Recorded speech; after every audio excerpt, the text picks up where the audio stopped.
YouTube. Welcome to the second entry of this tapping experiment of sorts where we're going to tap on stuff. This time, we're going to be just doing soft-spoken the whole time.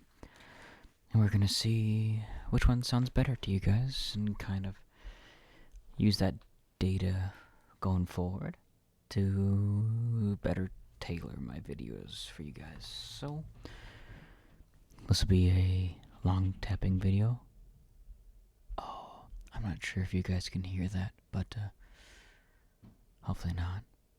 There's a lot of noise upstairs right now. I might have to cut some of this, but anywho, yeah, so we'll be doing soft spoken and tapping. So let's get right into it. Once again, first up, we have the H.P. Lovecraft book, and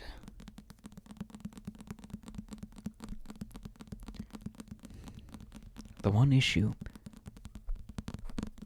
I might have with this is the tapping volume ratio, because soft-spoken is naturally a bit louder, so it might be harder to hear the tapping.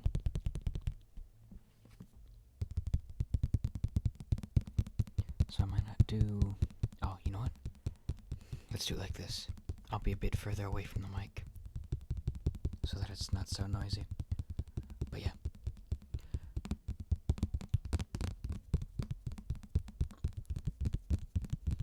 One of the other issues I might have is, like I mentioned before, it's easier to talk or to tap when I'm talking about stuff for a long period of time. Kind of makes the time fly by a bit. So hopefully I still have enough interesting things to talk about. Oh, there was something slightly obscuring the vision. But yeah, so since, it's easier to tap longer when I'm talking and distracting myself, because otherwise it's quite a bit of strain on the hand for me. This might be a little bit harder because, as far as Lovecraft goes, don't have a ton more to necessarily talk about that I could think of, because I did a lot of talking about it last time. I really hope you guys can hear that. This is going to be really frustrating for me if I'm not able to upload this because there's so much noise in the background, but I don't have another time to record to get this up in time, so we just gotta make do sometimes. But much like in many of my stories, the Lovecraft stories. Speaking of, I guess one thing I do have to talk about is, oh, that's a nice sound. So, I've got I just realized I whispered for a second there, sorry. But, I have my thumb right down here, so. I have my thumb in the book like that. And then I tap the book down. That's a really nice sound. I kind of like that. Let's do this for a while. Jeez, they really are making a lot of noise up there.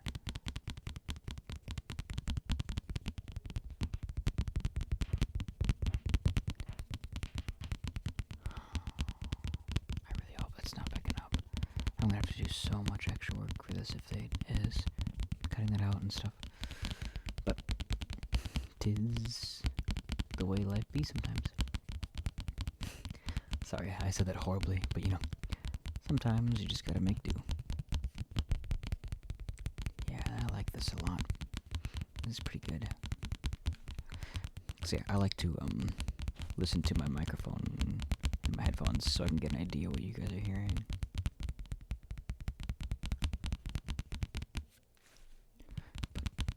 So, I think this sounds pretty good.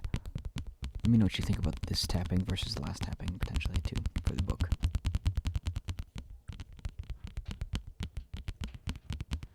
And I'm gonna go see if I can get them to make a little bit less noise. I'll be right back, one sec. Alright, I'm back. You might not realize it, but I was gone for like 10 minutes because I had to do a lot of things to get the noise down a bit. But we did what we had to.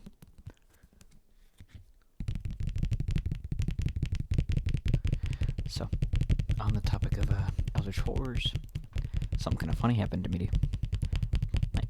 I was running low on space because these recordings take a lot of space on my computer. So, I was deleting some old recordings, deleting some full video or final videos that I've already uploaded. And today I was going to upload the second episode of Still Lakes the Deep. And I saw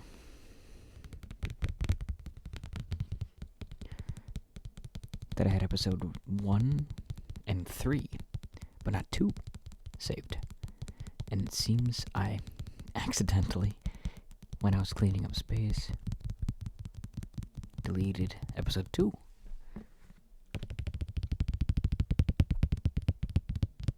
So that was kind of funny. So I have to re-edit episode 2. So I gotta do that still at some point. But hopefully the distractions don't make this segment less enjoyable. Oh, I can feel how tired I am already. I did not get a good sleep last night, so I'm exhausted. But again, this is kind of the last chance I have to record for a couple days, so I'm making sure I get it done today. I'm going to be busy the rest of the week, basically, so.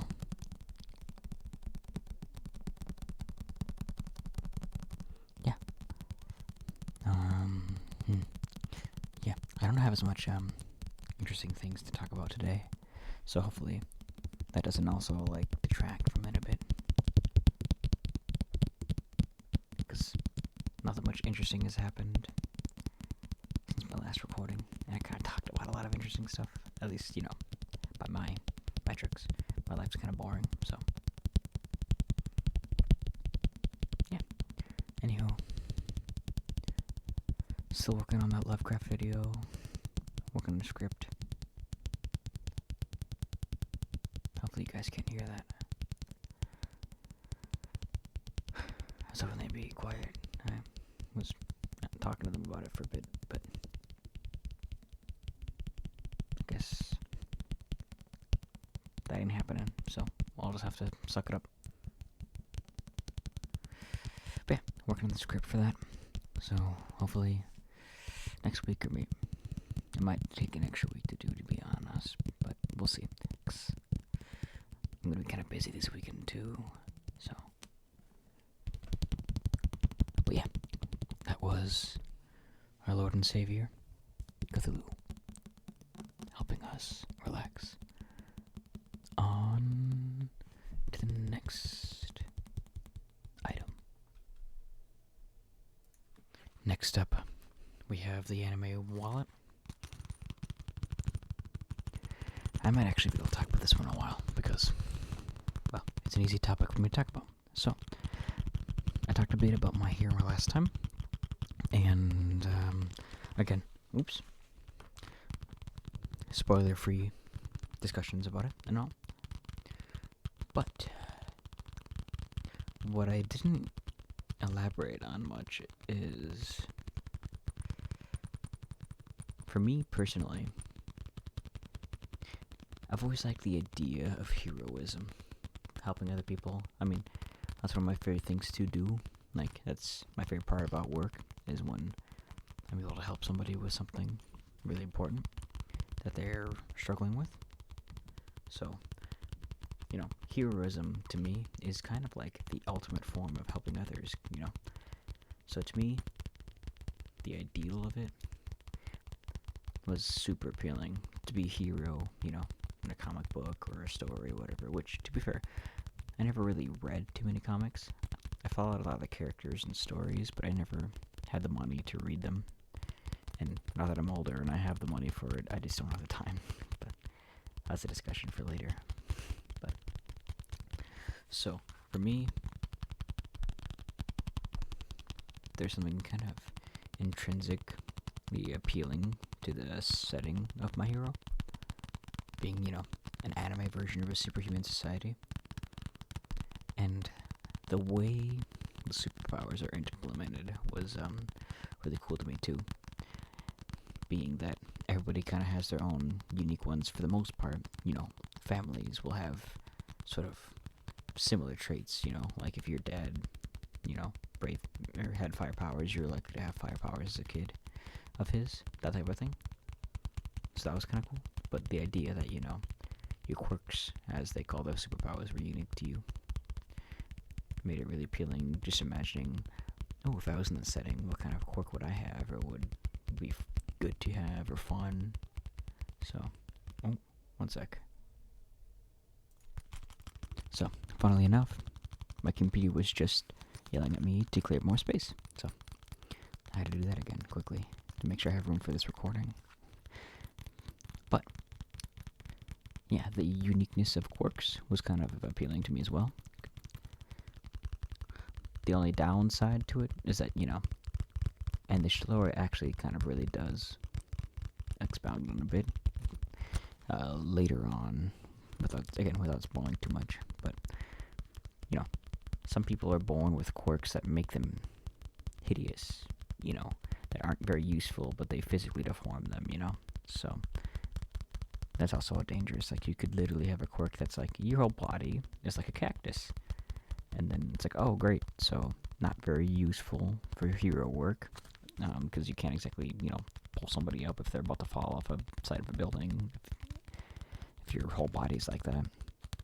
And then also, you can't have any real human connection physically. Like, you can't hug somebody or handshake or,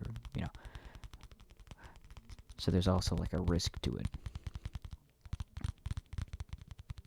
But, yeah, I always thought it was kind of a cool setting the power system.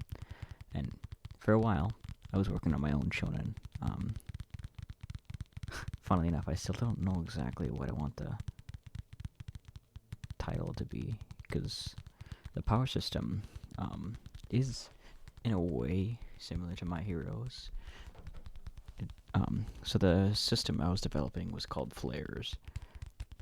And basically, everybody would receive their first flare, or their flare from the first time they have a really potent excess of one particular emotion or ideal or, concept that they really are identifying with. So, kids get angry all the time, right? But, like, if a kid gets really, really angry, like to the point where they're yelling and threatening to, like, kill somebody or, like, beat somebody. Well, they probably wouldn't say kill, but, the kind of anger some kids get where they're like, I hate you, and they're yelling and all that stuff. Like, that can cause them to develop a flare, an anger flare. And basically, the way it would work is that you have a power tied to that emotion that usually makes sense to go with that emotion. And the stronger you feel that emotion, the stronger your power is in it. So it would kind of create this interesting dynamic, I thought, where certain types of powers are naturally stronger in fights than others, but they're much less healthy for a person to constantly maintain. So things like fear, hate, anger. If those are your flares, you're probably going to be pretty strong in a fight. But the point of the story was that there's more to it than just being strong, So a lot of the story arcs I had planned for characters with powers like that wasn't about them getting stronger. In fact, physically in a fight, a lot of them would almost devolve in a sense that they would control their powers better and be less powerful, but they would be, as a character, healthier and, more improved mentally and that kind of stuff. So that was kind of the idea I had for it. The main character, his flare is from paranoia because of bad stuff that happened as a kid. His superpower is basically hyper observation and enhanced reflexes and stuff. So the more paranoid he is and the more on edge he is, the harder it is to sneak attack him, basically. And he gets, harder to hit in a fight and stuff like that. So I thought that'd be a fun way to shake up the formula a bit for shonen type of stories, because, usually it's just the characters constantly getting stronger and stronger, but I thought it'd be an interesting concept to have a character that would lose, potentially, to a fight against a previous version of themselves. And the villains wouldn't just constantly be getting stronger and stronger physically and require them to get, like that way, like it is typical in shonen. The first one would just be like a thug crime guy, like a mafioso, but like a high-ranking one type of thing. But then there'd be a villain that was a hidden serial killer, basically, that they had to find, who has a power that lowers your guard, basically, makes you passive around them, and you'll subconsciously normalize even weird things, like you might view them snapping the neck of a rabbit the same way you'd view somebody taking out a loaf of bread, like, oh, cool, he's doing that, like, that was kind of their thing that would make them such a scary threat. And in a fight, they wouldn't be that strong, but that wouldn't be the point of it. It'd be they need to figure out a way to do it before he can isolate one of the characters and, kill him that way. And it would have a spin in the shonen tropes as well, because the main character would actually be a teacher rather than the students. So he'd have... I could talk about this for a very long time, so maybe I will in a future episode. But, to sum it up a bit, it'd be a unique school, kind of like, UA, but each teacher would have to basically recruit their own students from there. So they'd be given 2 students, and they would travel across a country and train them independently. They would still have to meet back up at the school every few months to ensure that they're teaching the students properly. But then they could also, if they see someone promising, because kind of like in UA, in My Hero, usually the richest or the students with the most well-to-do backgrounds make it to the school, or it's much easier for them to make it. So a lot of people out in the country wouldn't ever have a shot at getting in that way. So the idea is that the teachers are supposed to travel, train them as they're traveling, learn all this stuff, and while they're out and about, they can recruit some new students to add to their course. But then those new students are also part of all the tests they have, and a lot of the tests are competitive. So if they get a new student and they don't pull their weight in the tests, then it looks bad on them, type of thing. So they gotta make sure they're careful, and there's a limited number of students they can add to their roster, basically. So, yeah. The idea was the main character would be a teacher, and it's their first year teaching. And again, they're that paranoid power set, so I thought it'd be kind of a cool twist in that and stuff.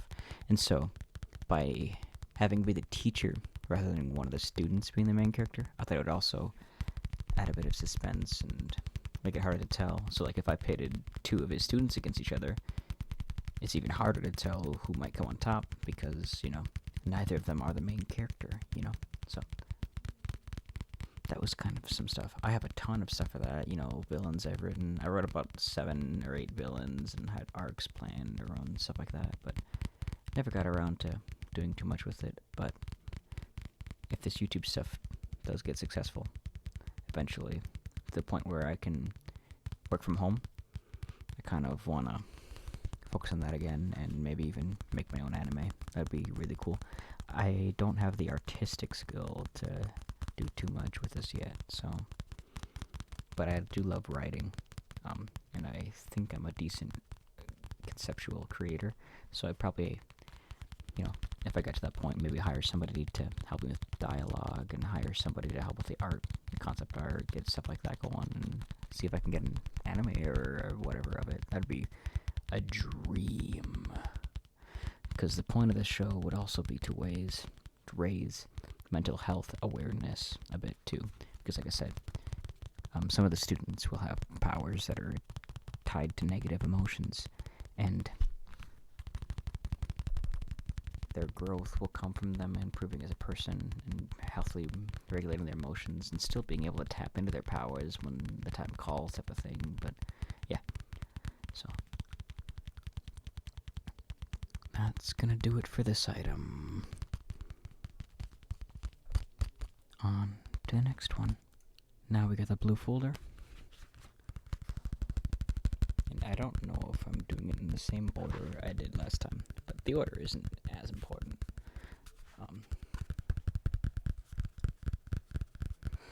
But yeah, so this probably won't ever happen. Like, this is just gonna be a fun hobby, but it can still be kind of fun to imagine what it might be like.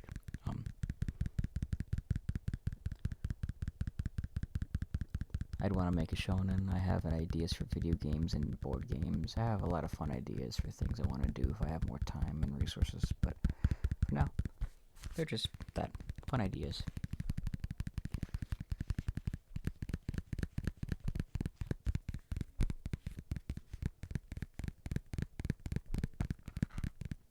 So, yeah. Last time I took this out, I started talking a bit about life, so I think I might do that again a bit here. So, there's been an interesting sort of change for me. So, before I got my job,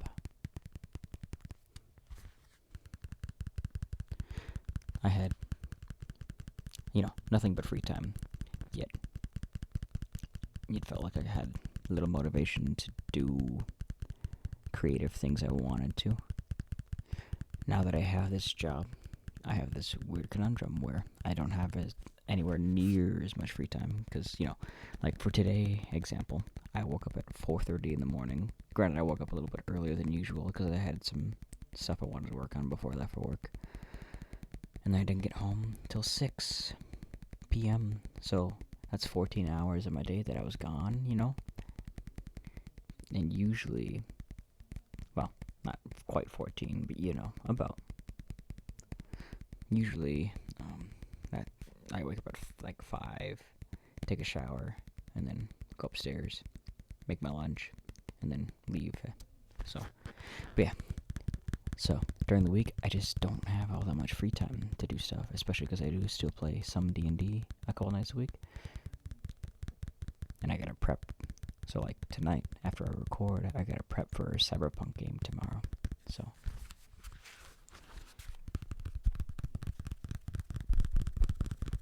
there's that. But then the fact that I'll have all these things I'm excited for on the weekend.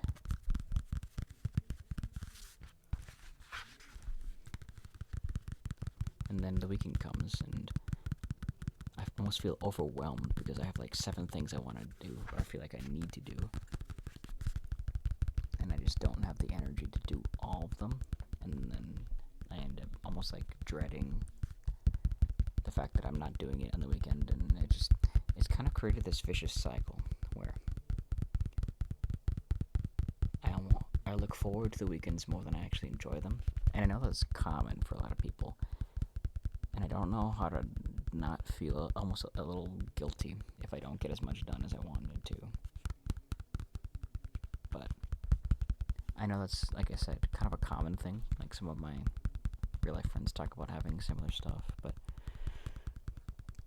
it creates a weird situation where, like, I like my job. Like, I would say 90% of what I do, I enjoy. The only stuff that sucks is, well, actually, probably like 80, 85, 80, somewhere on there.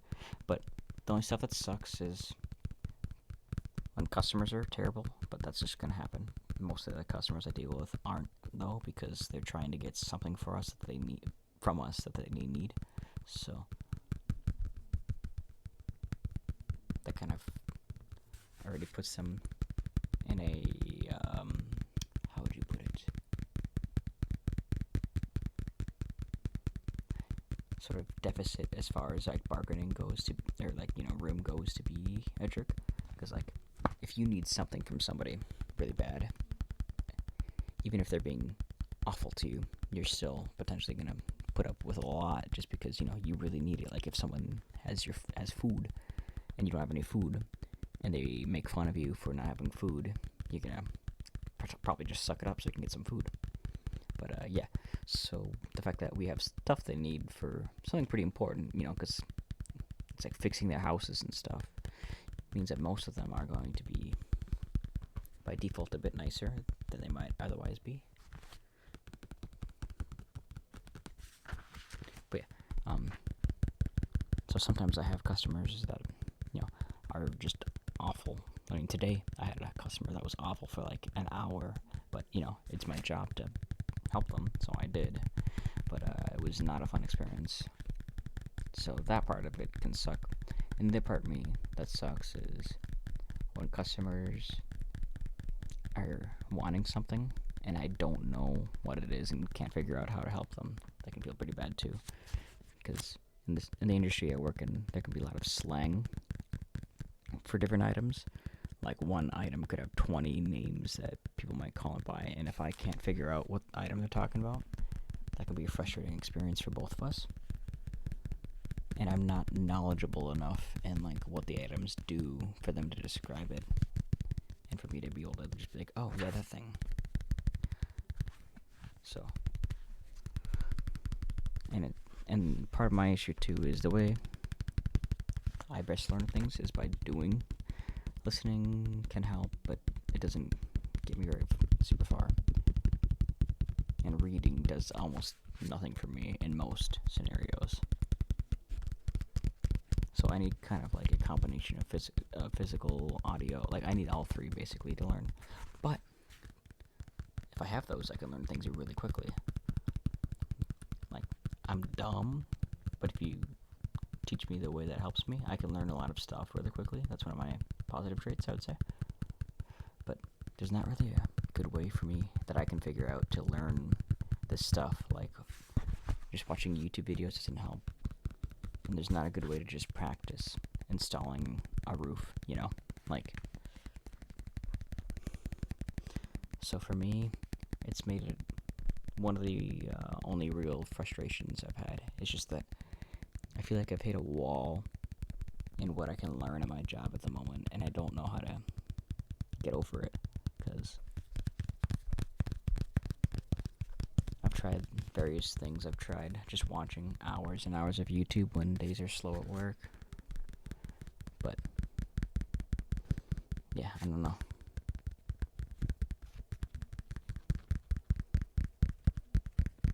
So, yeah. But those are the only times I don't enjoy my job. The whole reason I was bringing this up. But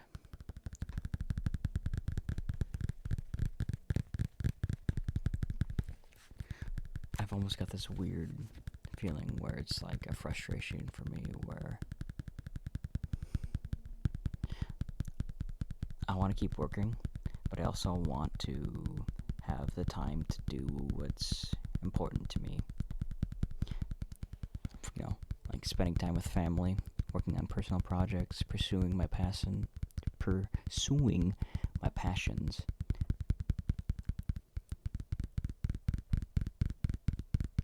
So there's this weird impasse where it's like, it's kind of getting in the way of it a bit, but I also can't just, you know, stop. Like, I need to do this. It's very good for me.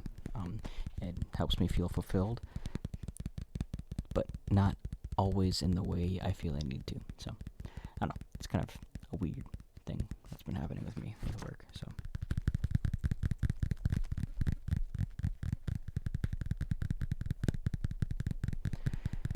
maybe that was relatable. Maybe it wasn't, but I don't know. Again, it doesn't help that I think if I lived like 5 minutes from work, I wouldn't have like 70% of this problem I have. But the fact that 2 hours of my day are devoted to travel and traffic on the way home because of construction is miserable. Like, that really sucks so much of my motivation out of me to do anything when I get home, because I'm just so done by the time I finally get home, you know. Whereas if I was like 5 minutes away from work, I'd be so happy, because I just basically, as soon as I'm done working, I get home and I work on my things. Like, the idea that I could clock out at like 4:30 and work on things at like 4:40 instead of working them at like 6, it's crazy to me. Like, I can't even imagine how much happier I'd be. But my living arrangement's really good right now, so I'm not complaining about that. It's just the working arrangement time isn't the greatest, you know, as far as, you know, all that goes. So, but there's also the thing too where if I go up the ladder, there is stuff like times where if I didn't want to go into work, some of them in the office section of my job can work from home just the same, basically. So they have a work laptop they're given that has like the special computer software, and they can just work from home. So that'd be cool to get to that point. And then I could kind of basically do what I'm doing, or what I want to do, without having to quit, which is, you know, work from home, because that's a big thing for me. Just the idea of being able to make a living without having to leave the house is super appealing to me, because driving honestly terrifies me a bit at the moment. The idea, especially, well, more so like city driving, just scares me. So yeah, if I can get it set up where I don't have to drive unless I need to, or I want to go get groceries or whatever, that would be great. So yeah. Anyway, that's a side. On to the next one. Oh, sorry. On to the next one. Journal time. I think that just goes to show how easy it is to whisper, or natural it feels when I'm trying to do ASMR. And maybe that'll be a deciding factor. If the views and whatnot are roughly even, I might go... Oh, hopefully you can't hear that. But I might go more with whispering, because it's kind of more natural when I'm trying to be intimate, you know? But we'll see how this goes. I'll give it about a week before once this is uploaded, and kind of compare the numbers after a week for that last video versus the numbers after a week for this video. So, yeah.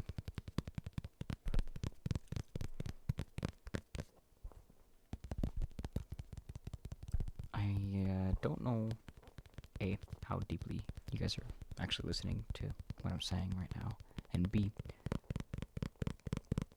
how many of you would be interested in this, those of you that are listening. But there's a decent chance once fall comes and winter that I might start streaming, like 6 hours a day type of thing.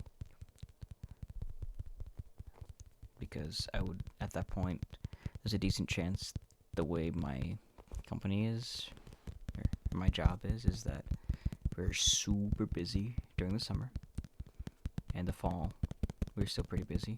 But then towards the end of fall, beginning, and the, you know, entirety of winter, we get really slow to the point where they don't want to have, you know, right now we have 6 people, you know, working in sales.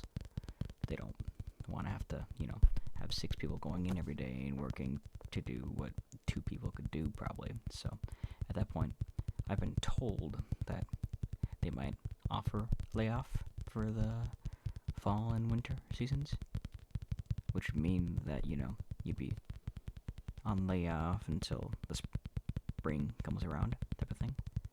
But you'd still get, you know, 60% of your pay, I think they said. So I'm probably going to volunteer for that if they do start offering it, so that I can focus on YouTube stuff and start streaming too. I think streaming would be fun, and I have ideas for what I want to stream. Like, the first game I'm going to stream, if I get a setup that lets me stream consistently, is The Last Remnant. I think that would be the perfect game to stream for me, because it's a great game It's not great for YouTube video, episodic content, because the battles can take a very long time. A regular battle could take 5 to 10 minutes, depending on what I'm doing. Boss fights can take hours, potentially. And there's all the side quests to do, the grinding to get gear, and level up your arts, and stuff like that. I don't think it would make for great episodic YouTube content. But as far as streaming goes, I think it'd be amazing. And there's some fun ideas I have for ways you guys could even contribute to the playthrough. Or if you, don't need enough bits or whatever, but that you get naturally by just watching, you could pick a unit that I would have to use and add to my thing, and, potentially, or you could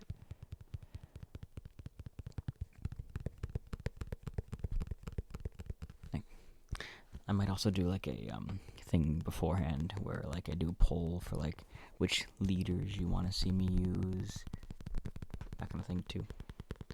Because I basically do a 100% playthrough where I do all the side quests, beat all the secret bosses, that kind of stuff.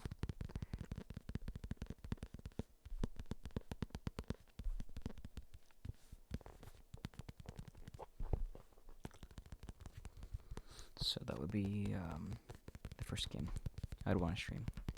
From there, depending on what I'm playing, I might stream some casual games, some Slay the Spire type, roguelike games for a while.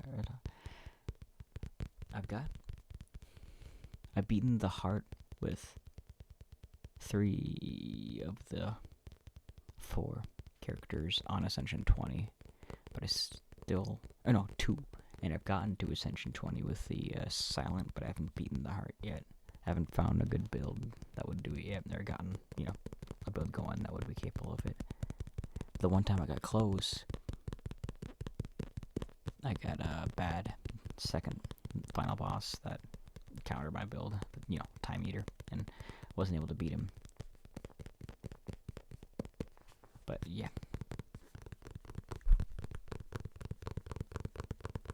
And then the other time, I had a really sick, nasty poison build. But then I fought Deku and Donu, and they were immune to my poison for the first, for too many rounds because of Artifact, and I couldn't quite build up the poison fast enough after that before they killed me. But, yeah.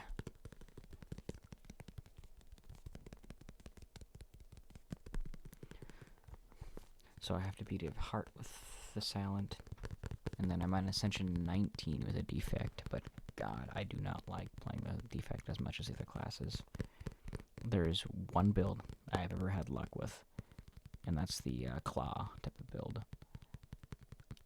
I just never seem to get the other builds consistently because they have too many moving pieces they need to get, whereas the Claw build is basically just you empty your deck of all non-zero cost cards and you just beat the crap out of enemies with zero cost cards, So it's pretty consistent. Well, if you can get a couple of claws, it's not so much consistent as it is easy to maintain once you get going, because you just have to not add crap to your deck and remove as many cards as you can, that kind of stuff. But yeah. So they're only on Ascension 19, so that might be it. I might stream Darkest Dungeon 1 and or 2. I have played both, love both, for different reasons. I think I like the first one a little bit more overall, but the second one really grew on me.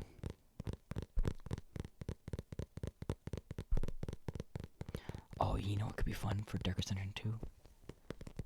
I have a challenge I was trying to do last time I played it, where it was you have to beat Acts 1 through 5 in one go. If you die, you have to restart at the first act type of thing. And that could be kind of fun. Just try to stream and do a challenge of that. Kind of study up on all the bosses, figure out the perfect squads to bring, figure out exactly how to spend my candles levels and stuff because, you have a limited amount of them. And you gotta really make them count. That kind of stuff could be fun. Also frustrating, though, so who knows? It could be very frustrating. Yeah. There's some games and stuff that I'm looking forward to potentially streaming, so. Anywho. That's kind of, what I'm looking forward to once things die down a bit. So maybe, like, November. So, it's still a ways off, but, oh, if I can get that to happen, that would make me so happy. So, on to the next item. Next and last item. So,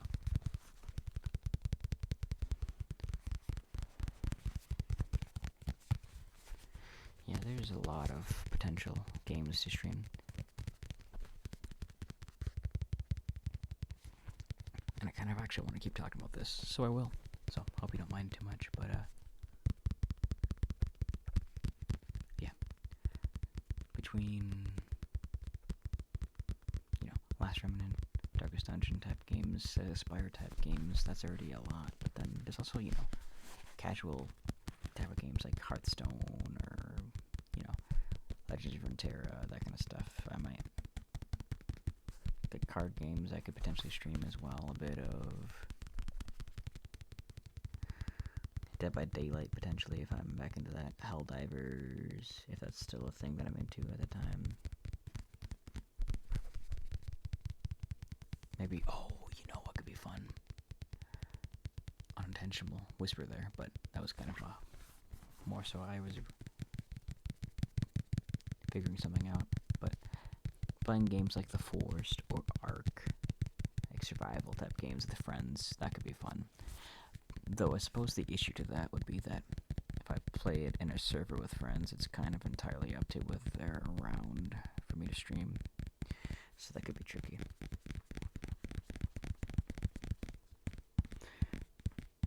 I could do what I did for Ark though, where when I was getting into Ark, my friends had a server they ran that I played on when they were around, and then when they weren't around, I had a solo adventure where I was kind of learning the game and figuring out, because they had hundreds of hours on me, so they were very good and they knew like everything, whereas I didn't know anything. So I was doing a solo playthrough, just kind of learning stuff.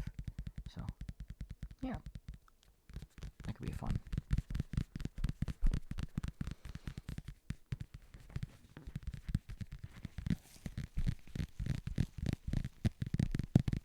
And of course, just streaming playthroughs of games where I'm reading chat, but I could still,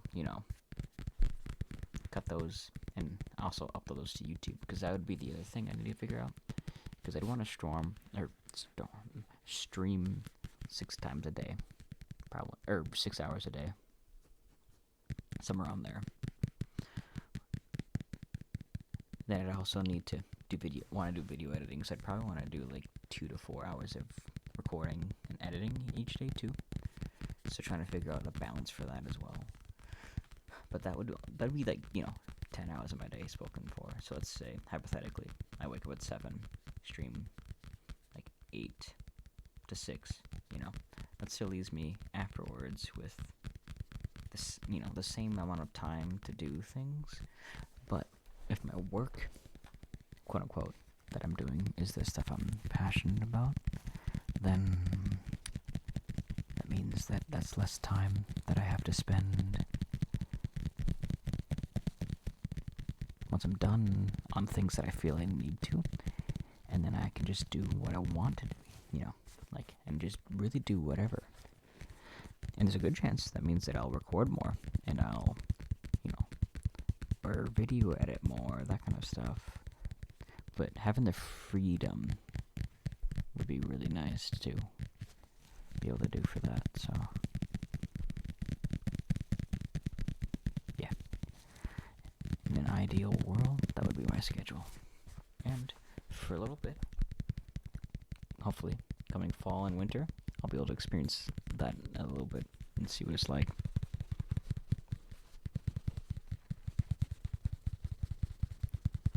And in that time, I'll probably also build up extra videos, because I'll probably upload more regularly during that time frame.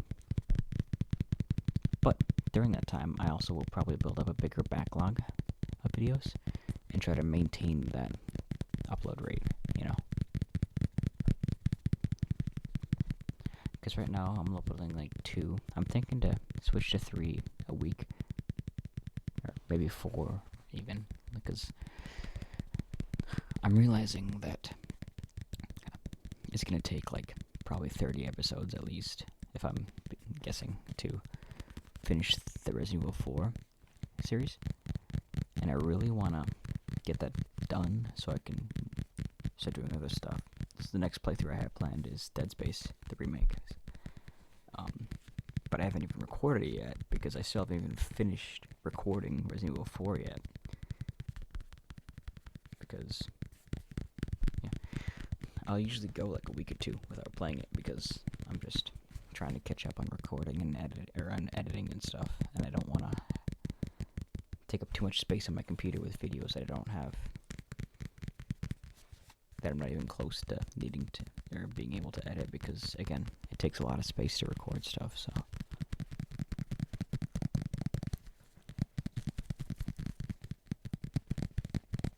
So at the moment, for example, in my playthrough,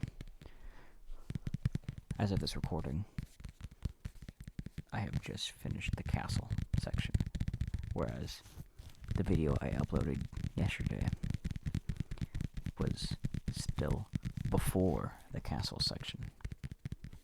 Like, I'm still in the village. I'm still 2 episodes away from actually getting to the castle. Well, 1 after yesterday's video, you know? So, it's kind of crazy to me that that's kind of the state of things for me, where I'm so far ahead in that. But, so I'm thinking I'm going to upload 2 videos of Resident Evil a week. 1 video of my extra stuff. So for now, that will be still Weekly Deep. I'm going to try getting more footage for stuff like content warning. But at the moment, there's just not enough footage for me to get like a full 3rd episode. That wouldn't just be like 10 minutes. And I kind of want to give you guys more than that. So I'm kind of waiting to continue that until that happens. So for now, it'll probably be 2 Resident Evil episodes a week. Still Weekly Deep, and then ASMR, you know. Oh, speaking of that, that was probably loud. My ankle just popped. But that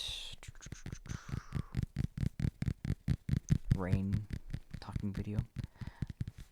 Maybe I'm an idiot, but I can't figure out a good way to get the video off of my phone onto my computer. I tried Gmailing it to myself, but it's too big of a file for that. Same for Discord. So, I don't know how I'm gonna go about that.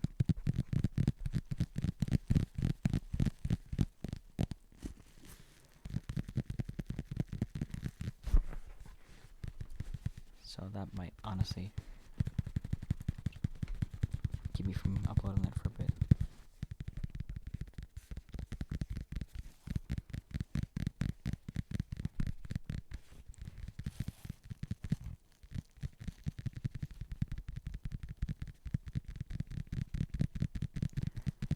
Well, I'm pretty happy with the lengths of these recordings.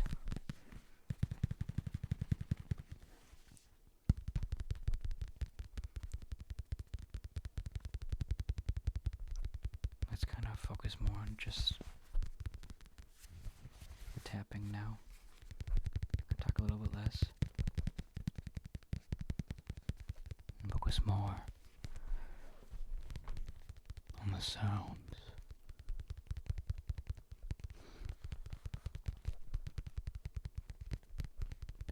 I feel that tapping. Maybe I should have done this kind of stuff in the beginning, you know. Gotten intimate, spoken.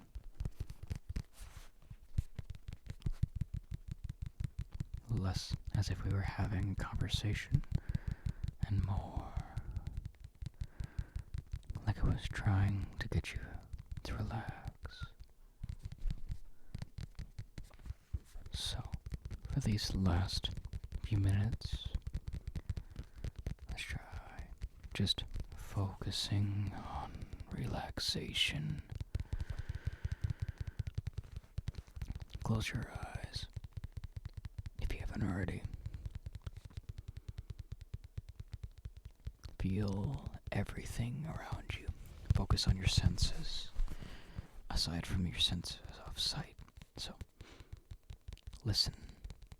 Hear the sound of the tapping, yes, but also the slight airflow of your room has its own, almost imperceptible flow to it. You can feel. Breathe in. Hear the sound of your body as it takes in the oxygen, stores it, pumps the blood through your veins. Exhale.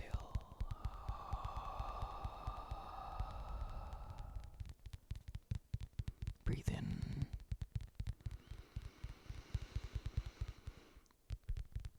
Hold it for a bit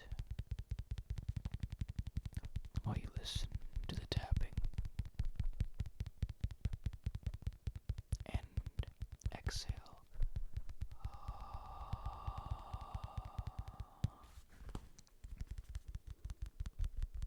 Focus very intently on all the wonderful feelings that are spreading through your body. Your limbs getting heavier and heavier as your body sinks deeper into relaxation.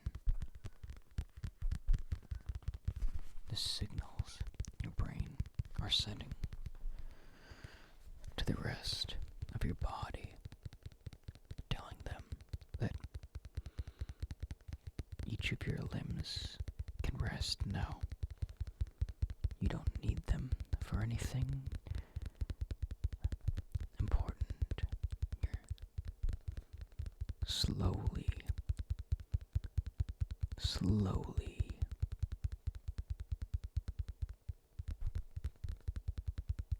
sinking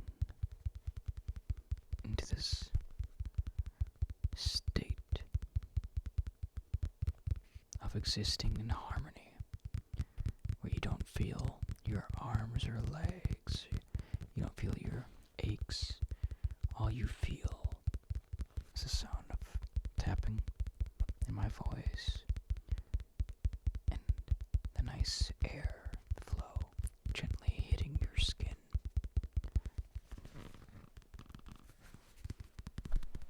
All you need to do is focus on the feeling spreading from the top of your head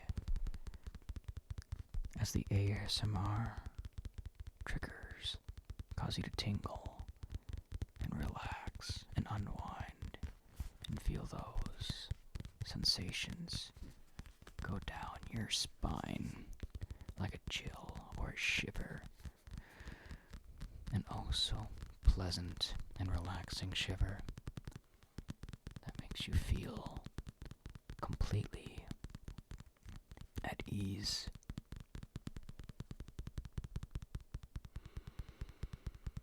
As you breathe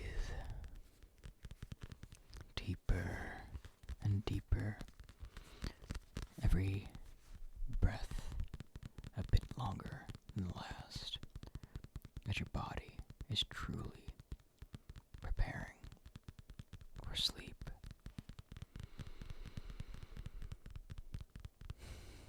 All your senses automated, all your bodily desires replaced by an urge to drift away. And so you do. It is inevitable to give in to the relaxing sensations.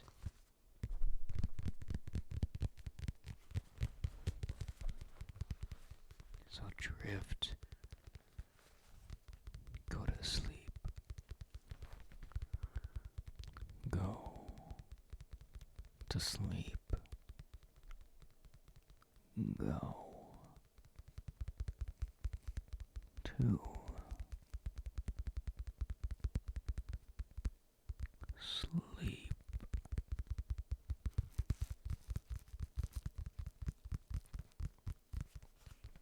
Thank you